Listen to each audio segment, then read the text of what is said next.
तो ये जो इतना बड़ा इसकी ग्रोथ हुई है पेमेंट्स सिस्टम की, 210 लाख करोड़, अपनी इकोनॉमी करीब 325 लाख करोड़ की है। 21 के बाद में से यूपीआई में एक नया सिस्टम चालू किया गया था जिसमें to make sure that the customers don't have to pay any MDR और the small merchants don't have to pay any MDR, एक गवर्नमेंट की तरफ से इंसेंटिव स्कीम क्रिएट की गई थी। ये जो पूरा स्ट्रक्चर है, ये स्ट्रक्चर आप सब जानते ही होंगे। अगर हम किसी भी ट्रांजैक्शन को एनालाइज करें तो कस्टमर जो पेमेंट करता है वो पूरा उसका फ्लो इस तरह से होता है, बैंक के बाद में मर्चेंट के पास जाना, और इसमें पूरे इकोसिस्टम में कस्टमर्स बैंक, फिनटेक और acquiring bank, payment service provider और थर्ड पार्टी ऐप प्रोवाइडर, ये सब लोग हैं इसमें जुड़े हुए।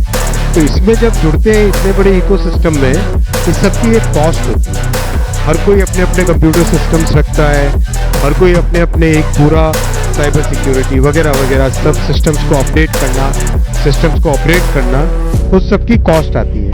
वो कॉस्ट कस्टमर पे नहीं पड़े, इस भावना के साथ प्रधानमंत्री श्री नरेंद्र मोदी जी ने 2020-21 से एक स्पेशल स्कीम चलाकर एमडीआर की कॉस्ट न पड़े कस्टमर्स पे, वो एक सिस्टम बनाया है। उस सिस्टम के चलते इतने जितने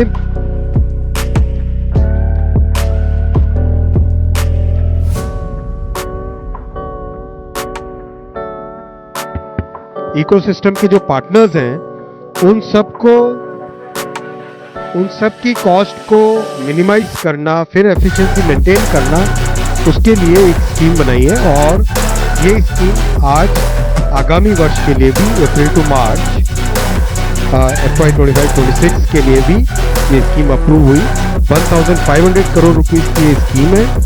and as per this scheme, for all transactions which are person to merchant, तो स्मॉल मर्चेंट्स के पेमेंट्स होंगे अप टू 2000 रुपीज, उसमें कोई ट्रांजैक्शन की कॉस्ट नहीं लगेगी और उनको इंसेंटिव दिया जाएगा।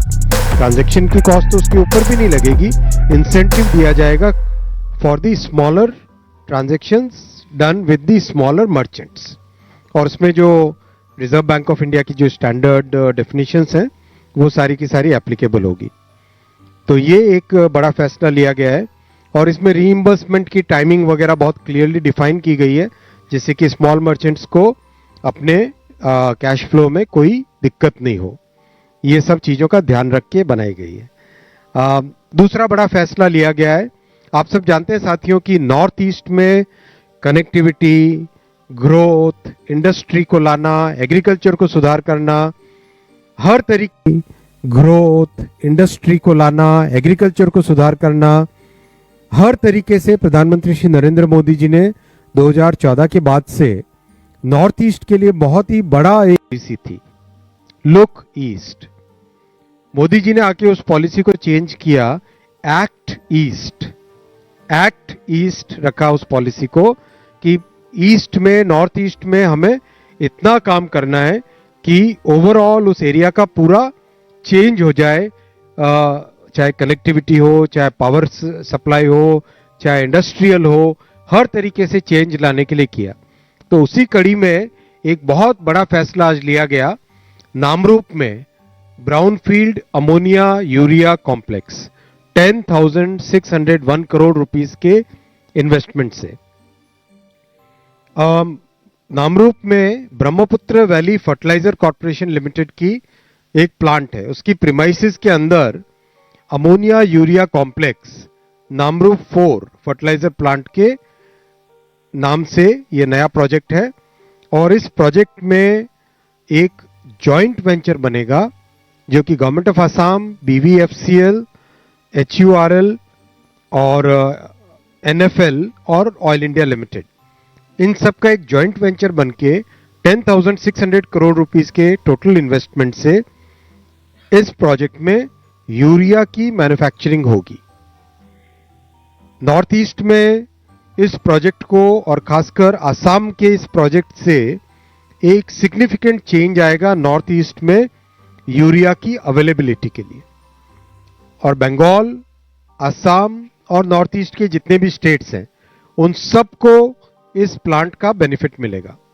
इस प्लांट के लिए जो गैस चाहिए, काफी सारी गैस तो अवेलेबल है नॉर्थ ईस्ट के अंदर ही, असम में गैस का प्रोडक्शन होता है, वो गैस अवेलेबल है।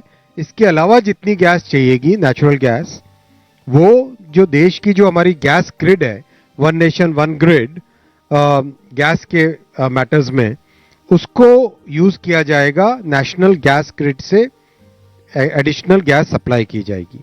क्वांटिटीज आपके सामने है। 0.62 MMSCD, MMSCMD, मैं इसको शॉर्ट में यूनिट्स बोलता हूं, तो 0.62 यूनिट्स तो अवेलेबल है आसाम में ऑलरेडी, और 1.73 यूनिट्स अवेलेबल कराई जाएगी नेशनल गैस ग्रिड से। सारे अप्रूवल्स हो गए और आज कैबिनेट में फाइनल अप्रूवल हुआ है, सभी के बोर्ड से अप्रूवल होने के बाद में, और ये बहुत बड़ा एक इंडस्ट्रियल कॉम्प्लेक्स बनेगा नॉर्थ ईस्ट में, आसाम में। काफी रोजगार सृष्टि होगी इससे, और साथ ही साथ नॉर्थ ईस्ट और बंगाल के लिए इससे अच्छा एक यूरिया की अवेलेबिलिटी बहुत बढ़ जाएगी। साथ ही साथ फ्यूचर में एक्सपोर्ट पोटेंशियल भी बनेगा। आप जानते हैं कि नॉर्थ ईस्ट गेटवे है साउथ ईस्ट एशिया के लिए, तो वहां से म्यांमार के लिए, बांग्लादेश के लिए, भूटान के लिए एक्सपोर्ट भी भविष्य में किया जा सकता है। बहुत बड़ी बात होगी, जो ट्रांसपोर्टेशन कॉस्ट होती है देश के दूसरे हिस्सों से लेके जाने के लिए, वो ट्रांसपोर्टेशन कॉस्ट भी कम होगी। तीसरा प्रोजेक्ट है JNPT, जो कि हमारा देश का सबसे बड़ा कार्गो कंटेनर कार्गो पोर्ट है, कंटेनर पोर्ट है। उसके कनेक्टिविटी के लिए 4,500 करोड़ 4,500 करोड़ रुपीस का एक नया 6 लेन हाईवे बनाने का आज फैसला किया गया है। आप बेसिकली अगर देखें तो JNPT से, ये JNPT यहां पर, ये JNPT है, इसके कनेक्टिविटी में अगर देखें तो 348A ये एक बड़ा हाईवे है। उसके बाद में 348 ये एक बड़ा हाईवे है जो कि वेस्टर्न साइड से ईस्टर्न साइड से कनेक्ट करता है। तीसरा बड़ा हाईवे है जो अभी रेड कलर में आपको दिखा, NH48।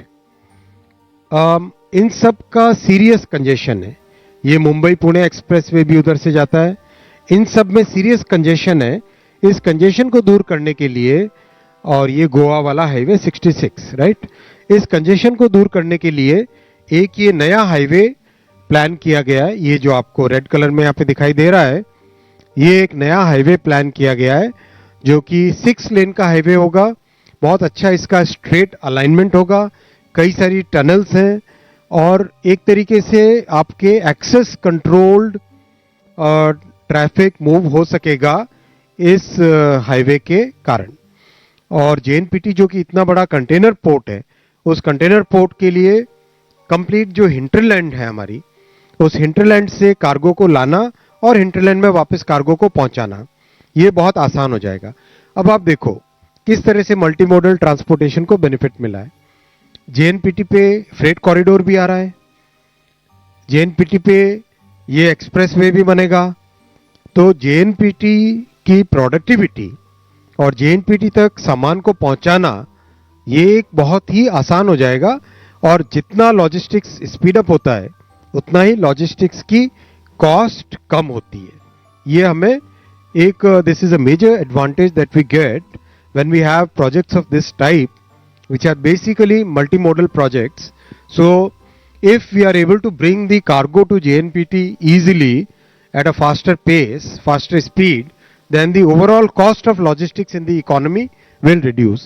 That means that is a translation, that is an immediate benefit which gets to the people, to our citizens. इसका ये स्केच के फॉर्म में यहाँ बनाया गया है। आप में से कितने लोगों ने अटल सेतु पे ट्रैवल किया है? अटल सेतु एक देश में एक टोटली नए तरह का इंफ्रास्ट्रक्चर बना है और बहुत ही सेटिस्फाइंग है। उसको आप उस पर ट्रैवल करो तो लगता है कि भविष्य हमारा विकसित भारत का जो सपना है वो एकदम स्पष्ट दिखाई देने लगता है। तो अटल सेतु और ये सब के सब एक तरीके से इंटीग्रेट हो जाएंगे इस नए हाईवे के बनने से। बहुत बेनिफिट होगा। ये इस हाईवे के सारे पैरामीटर्स हैं। 29 किलोमीटर्स का है, राइट ऑफ वे 60 मीटर्स का, काफी वाइड राइट ऑफ वे ले रहे हैं, जिससे कि सब्सटैंशियल 6 लेन्स भी बन सके। इसके अलावा भी थोड़ी सी जगह दोनों साइड में बच सके भविष्य के लिए। 6 मेजर ब्रिजेस हैं, 5 माइनर ब्रिजेस हैं, 4 वायडक्ट पे रहेगा जहाँ पे हैवी पॉपुलेशन है, अर्बन पॉपुलेशन है, वहाँ पे वायडक्ट में करेंगे। और 2 टनल्स बनेंगी, जो कि पहली टनल 1.9 किलोमीटर की है, दूसरी 1.7 किलोमीटर 1.57 किलोमीटर की है। टोटल 30 मंथ्स का प्रोजेक्ट है। ये पीपीपी में बनेगा, बीओटी बेसिस पे बनेगा। ये कहाँ से शुरू होता है? ये आपका, एक सेकेंड, सॉरी, बेसिकली पगोटे ये जगह है।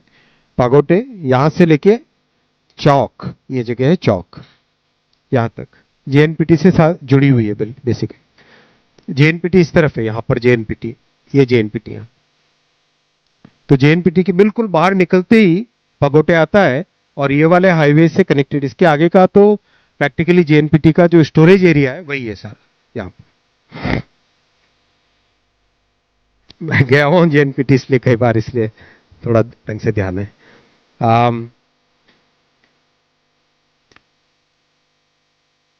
ओवरऑल ट्रांसपोर्टेशन पे, इंफ्रास्ट्रक्चर पे आपने देखा प्रधानमंत्री श्री नरेंद्र मोदी जी की इस 3rd टर्म में अब तक करीब करीब 4 लाख करोड़ के प्रोजेक्ट सैंक्शन हुए हैं, और इससे देश के लिए बहुत बड़ा